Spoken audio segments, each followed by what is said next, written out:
राधे राधे गुरुजी। जी। गुरुजी मैं ये सारी चीज़ छोड़ देना चाहता हूँ, जैसे कि मुझे चाह है। क्या? चाह चाह जो होती है कि मेरे पास चाह। पैसा हो, गाड़ी हो, शादीशुदी हो, मैं इन सब चीज़ों से दूर रहना चाहता हूँ। मैं चाहता हूँ कि मैं भजन करूँ, भक्ति करूँ। विवाह हो गया? नहीं नहीं, विवाह नहीं करना चाहता गुरुजी मैं। क्यों? क्योंकि मेरे गांव में क्या है, 10-10 12-12 साल के लड़के हैं, दिलवाग दारू वो उस रास्ते पे चल रहे हैं। मैं चाह रहा हूँ गुरु दीक्षा लेके अपने गांव की तरफ जो आसपास का एरिया है उन लड़कों को सुधारूं, उनको अच्छे रास्ते पे चलाऊं, मैं ये सब चाहता हूँ। हाँ, तो आप ये सब काम करिए, बहुत अच्छा विचार है आपका। ये काम आप विवाह करके अपनी गृहस्थी में रह के भी कर सकते हैं, और नहीं आपको करना विवाह तो आप साधु बन के, संत बन के, जहाँ हैं जिस रूप में है वहाँ रह के समाज सेवा का काम, समाज सुधार का काम आप कर सकते हैं। गुरुजी इसके लिए मैं चाहता हूँ मुझे कोई अच्छा गुरु मिले, गुरु दीक्षा मिले, थोड़ा ज्ञान की प्राप्ति करूँ, जिनको मैं उस यहाँ से ज्ञान सीख के उनको ज्ञान दूँ। कितने भाई हो? 4 भाई हैं, 3 की शादी होगी, सबसे छोटा मैं हूँ। अभी मैं क्वालिटी इंजीनियर हूँ। इन सब चीज़ को छोड़ के मैं एक साधु संत वाले राह पे चलना चाहता हूँ। इंजीनियर हो आप? जी, क्वालिटी इंजीनियर। तो आप नौकरी करते हो, जॉब करते हो? जी मैं जॉब करता हूँ। कितना कमाते हो? अभी मेरे 52,000 पर मंथ है। तो ऐसा है ना कि आप पैसे कमाते रहिए, काम करिए। ज्ञान तो आप इस सेक्टर में रह के भी पा सकते हो, और अपने समाज के जो बच्चे हैं छोटे छोटे, उन बच्चों को आप ना समझाओ बैठा के कि भाई बेटा ये सब मत करो। और आप ऐसा करो कि जितने बच्चे आपके गांव क्षेत्र के ना बिगड़े हुए हैं जी, आप अपने क्षेत्र में कुछ ऐसा व्यापार क्रिएट करो, बिजनेस क्रिएट करो कि आप उन सबको नौकरी दे पाओ। गुरुजी मैंने यदि आप नौकरी दे दोगे उनको तो अपने आप वो सही रास्ते पे चलेंगे। उनको मोटिवेट करते रहना समय समय पे। मैंने गुरुजी सोचा था, मैंने अपने भाई को बोला कि एक काम खोल लेते हैं। उन्होंने काम भी खोला, मिलक के कलाकंद का जो काम होता है। गांव में क्या होता है, पड़ोसी चिढ़ते हैं एक दूसरे से कि ये आगे क्यों बढ़ रहा है। मेरे गांव में अभी भी ये हम चारों भाई हैं, चारों भाई कमाते हैं, तो पड़ोसियों की जलन रहती है। आए दिन कभी FIR कर देते हैं हम, 2-2 3-3 महीने बाद गाँव में जाते हैं। मैं चाहता हूँ उनकी वो बुद्धि चेंज हो जाए कि वो हमारे प्रति इतना गंदा ना सोचें। मैं सोचता हूँ कि वो हमारे जैसे बने। हमारे जितने भी पड़ोसी हैं सारे 300 रुपये कमा लिए, शाम को दारू पी ली, दिलवा खा लिया, पढ़ने नहीं जाते। मैं चाहता हूँ जैसे हम हैं ऐसे वो भी बन जाएं, माँ बाप की इज्जत करें, दारू ना पिएं, माँ बाप को पीटे नहीं। ये सब चाहता हूँ मैं गुरुजी। नहीं, आप अच्छा चाहते हैं। देखो, जब भी आप कोई अच्छा चाहते हैं, अच्छा सोचते हैं, तो सबसे पहले जब समुद्र मंथन हुआ तो जहर निकला, विष। जी, कोई भी काम आप करोगे पहले आपको अपमान मिलेगा, असफलता मिलेगी। अपमान असफलता का जहर पी गए तो आखिरी में अमृत का सफलता, अमृत मीन सफलता भी मिलती है। तो आप धैर्यता से अपना काम करते रहिए, और आप ज्ञान प्राप्त करके गुरुजनों से, और आप ज्ञान बांटिए। नौकरी काम धाम अभी ना छोड़िए। आप आगे चल के कोई बहुत बड़ा बिजनेस करिएगा जिससे आप रोजगार दे पाएँ। तो गुरुजी चाह तो मेरी ये बढ़ती रहती है ना। इसमें भजन में अभी मैं रहता हूँ। अभी मैं पिछले 6 महीने से वृंदावन में आया हूँ। पहले गुजरात था, फिर पंजाब था। 6 महीने से ही मैं राधा राधा नाम जाप और ये सब करने लगा हूँ, पूजा पाठ। 6 महीने पहले से मैं कुछ नहीं करता था। ठीक है, तो आप सत्संग करिए। अभी टाइम लगेगा, सत्संग करते करते सब ज्ञान होगा। जी, नित्य कथाएं सुनिए, सत्संग करिए, गुरुजनों की शरण में रहिए, सब धीरे धीरे बोध हो जाएगा। ये मैनेजर। राधे राधे गुरुजी। जी। मेरा क्वेश्चन है सर, जैसे हम काम करें कार्यस्थल पर अपने, तो ऊपर से जैसे काम के लिए कोई प्रेशर आता है, टारगेट दिए जाते हैं, ऐसे आगे अपने जूनियरों को हमें डील करना पड़ता है सर। लेकिन कई बार प्रेशर में क्या होता है, कुछ जूनियर्स काम नहीं करते, या किसी कारणवश या किसी भी वजह से उन्हें कई बार जॉब से लेफ्ट हो जाए या जॉब छूट जाए, तो अंदर से एक वो आता है कि हम मेरी वजह से किसी की जॉब जा रही है, हम किसी को दे नहीं सकते सर, तो किसी की जॉब हम ले नहीं सकते। ये ऊपर वाला हमें अलाउ नहीं करता सर। इसके बारे में था सर कि ये किसको की नेगेटिविटी कैसे वो। तो आप लोग कैसे टारगेट देते हो कि इतने दिन में ये सामान बेचना है? हाँ, जैसे एक काम अपना कंस्ट्रक्शन का ही काम है, हम सिविल इंजीनियर हैं सर। जैसे वहाँ पे अपना टारगेट बनाया कि इस महीने में हमें इतना काम करना है, तो कोई उस पर जैसे काम दिया कि वो। कहाँ से हो आप? हरियाणा से हूँ सर मैं। सिविल इंजीनियर हो? हाँ सर। घर वर बनवाने का काम है? हाँ सर। तो आपके नीचे कितने लोग काम करते हैं? कम से कम सर 50 स्टाफ है सर, और उसके बाद लेबर अपनी 250 लेबर है सर। अच्छा, कितना कमा लेते हो महीने का? 2 लाख रुपए सर सैलरी है। आपकी सैलरी 2 लाख है? हाँ सर। महीने की? हाँ सर, महीने। काम की है सर, मेहनत से ही ईमानदारी से करते हैं, इस लेवल पे आए हैं सर। हम भी बड़े वो जीरो से नहीं माइनस से उठे हैं सर अभी, और जो हमसे अच्छा काम हो पाता है वो भी करते हैं सर। जैसे पिछले प्रोजेक्ट तो पे कभी खाली भी रहते हो कि काम करते रहते हो? काम करते हैं सर, 14 घंटे 12 घंटे वो अपना टाइम देते हैं सर साइड पे। तो एक ही जगह काम करते हो कि आ जाते हो, आते जाते देखते रहते हो सब काम सब जगह? नहीं, अभी तो जैसे एक ही प्रोजेक्ट पे ड्यूटी रहती है सर, कि 2 साल जैसे यहाँ काम चलेगा। कहाँ? वृंदावन में सर। काम यहाँ भी चल रहा है? हाँ, कहाँ? यहाँ पे अभी नौकरी कर रहे हैं सर। आप वृंदावन ही रहते हो? हाँ सर।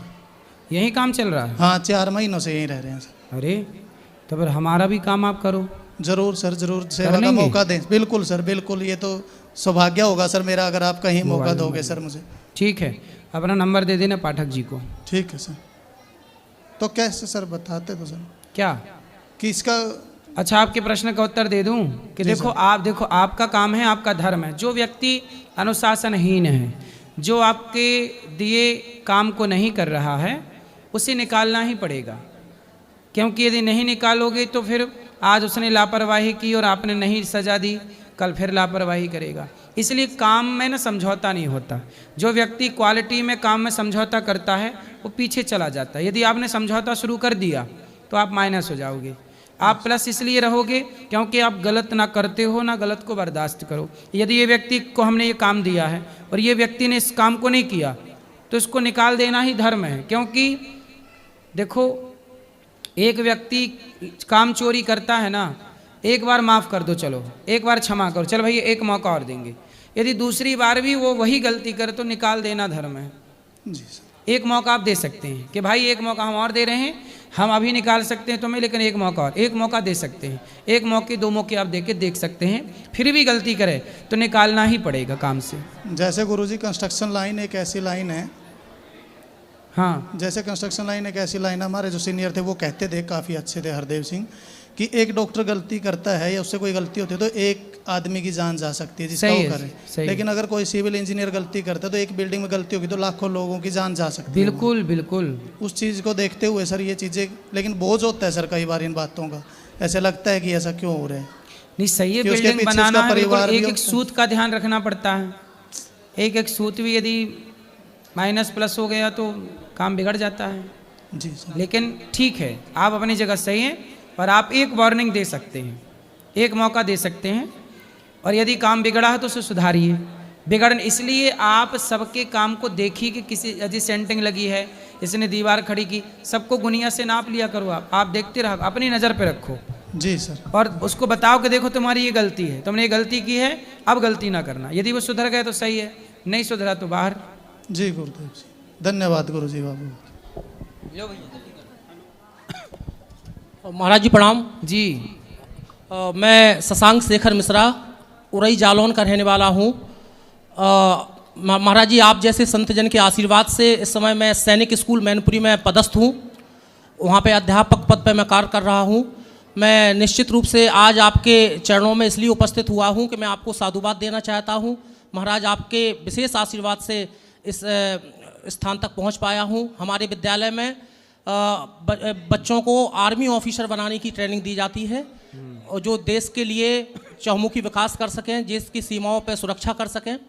मैं विशेष रूप से कहना चाहता हूं कि आज आपके दर्शन पाके मैं महाराज कृतकृत हो गया, बड़ा ही भावुक हूँ इस समय। क्यों?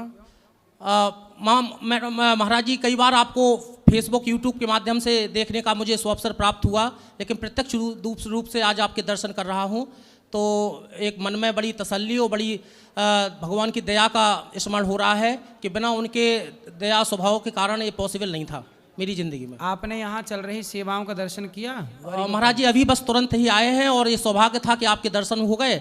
आपके दर्शन प्राप्त करने के बाद हम यहाँ चल रही सेवाओं का भी दर्शन करेंगे। वृद्ध माओं का, यहाँ की रसोई का दर्शन कीजिए। स्वाभाविक महाराज कोई जी। सवाल? बिल्कुल महाराज जी, मैं जानना चाहता हूँ कि अपने जो हमारे नौनिहाल हैं बच्चे, हमारे जो सैनिक स्कूल में विद्यार्थी अध्ययनरत हैं, आपके अगर आज्ञा हो तो कभी उनको यहाँ पे भ्रमण करने का मौका मिल जाए। हाँ हाँ, ले आइए, आते रहते हैं बच्चे। और आपका मार्गदर्शन प्राप्त करने का उनको अवसर मिले। जरूर ले आइए। मैं एक सवाल प्रश्न इसलिए आया था कि आपके माध्यम से सुविधा हो जाए। बिल्कुल, आप आइएगा। बिल्कुल महाराज, प्रणाम महाराज। खुश रहिए। राधे राधे गुरुजी। जी। गुरुजी आप कैसे हो? कृपा है अच्छी। गुरुजी मुझे एक बात बतानी है। मैं ना पिछले 1 महीने से बहुत बीमार चल रही हूँ, इसी वजह से मैं आ नहीं पा रही थी। तो हमारे दिल्ली में एक सरकारी हॉस्पिटल है सफदरजंग, वहाँ गुरुजी मेरा इतना गलत इलाज किया गया है, गलत गलत दवाइयाँ दी गई है मुझे, मतलब मैं वहाँ ठीक ही नहीं हो पा रही थी। और फिर हमारे एक फैमिली डॉक्टर है अनिल डॉक्टर, उन्होंने वो आपको बहुत मानते हैं और वो बहुत अच्छे डॉक्टर है, धर्म से भी जुड़े हुए हैं। तो गुरुजी मैं यही कहना चाहती हूँ कि ऐसे क्यों करते हैं, वो डॉक्टर बन जाते हैं और फिर इन पेशेंट को और बीमार करते हैं। कुछ डॉक्टर कुछ हॉस्पिटल ऐसे हो सकते हैं जो अपने निजी स्वार्थ के लिए मरीजों के साथ खिलवाड़ करते रहते हैं। जी गुरुजी। वो निजी स्वार्थ, यदि स्वार्थ ना होता तो डॉक्टर को पता होता है, यदि वो अच्छा डॉक्टर है तो उसे पता होगा कि इसे बीमारी क्या है और ये चेकअप करके जान लेगा बीमारी क्या और ठीक कैसे होगी, वो समझता है। लेकिन कई बार डॉक्टर कि भाई जल्दी ठीक हो जाएगा तो पैसे देने बंद कर देगा, इसलिए उसे लंबे टाइम तक कुछ डॉक्टर तो जानबूझ के बीमार रखते हैं। जी गुरुजी। ऐसा भी एक षड्यंत्र है, सारे नहीं हैं डॉक्टर ऐसे, जी गुरुजी, लेकिन कुछ ऐसे हैं। जी गुरुजी, मेरे हाथ में भी जो स्लाइन चढ़ता इतना गलत लगाया था, बहुत गलत इंजेक्शन लगा दिया था। वो तो बस उन सर के वजह से आज मैं यहाँ खड़ी हूँ। तो गुरुजी वो आपको बहुत मानते हैं, बहुत आपकी कथा वगैरह सब सुनते हैं, वो बहुत अच्छे हैं। और गुरुजी ये मीडिया उनके पास क्यों नहीं जाती जो गलत करते हैं, आपके पास आती है। आपने सिर्फ एक ही तो शब्द कहा था, लिव इन कोई गलत चीज़ थोड़ी ना है। मैं भी एक युवा हूँ, मैं भी इस चीज़ को गलत मानती हूँ। तो ये मीडिया तो क्यों? लिव इन को आप सही मानते हैं कि गलत? बिल्कुल गलत मानती हूँ गुरुजी मैं, ये बहुत गलत है।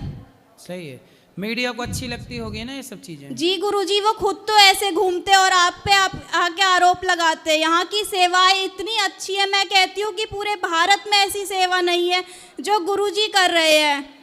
गुरुजी पे उंगली उठाने से पहले अपने गिरिवान में झांक के देखे वो लोग। ऐसे छोटे छोटे वस्त्र खुद पहनते और यहाँ आके आपको सिखाते हैं।